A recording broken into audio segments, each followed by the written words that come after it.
ടർഫിൽ football കളിക്കുമ്പോൾ പരിക്കുകൾ കൂടുന്നതിനുള്ള 5 കാരണങ്ങളെക്കുറിച്ചാണ് ഇന്നത്തെ വീഡിയോ. ഏറ്റവും പ്രധാനപ്പെട്ടത് വാമപ്പ് ഇല്ലാതെ പെട്ടെന്ന് ഗ്രൗണ്ടിലേക്ക് ഇറങ്ങുന്നു എന്നുള്ളതാണ്. ശരിയായ പരിശീലനമോ സ്ട്രെച്ചിങ്ങോ ഇല്ലാതെ കളിക്കുന്നത് പേശികൾ വലിയുന്നതിനും പരിക്കുകൾ കൂടുന്നതിനും കാരണമാകും.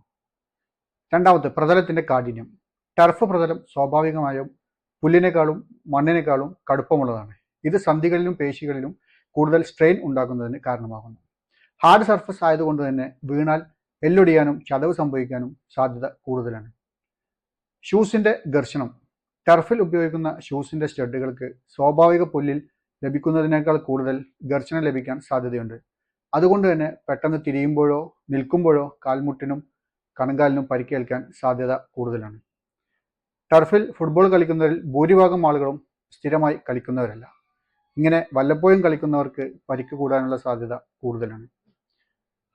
ശരിയായ വിശ്രമമില്ലാതെ ടർഫിൽ പതിവായി കളിക്കുന്നത് പേശികളിലും സന്ധികളിലും ആവർത്തിച്ചുള്ള സമ്മർദ്ദം ചെലുത്തും. ഇത് ആർത്രൈറ്റിസ്, ടെൻഡനൈറ്റിസ് തുടങ്ങിയ പ്രശ്നങ്ങളിലേക്ക് നയിച്ചേക്കാം.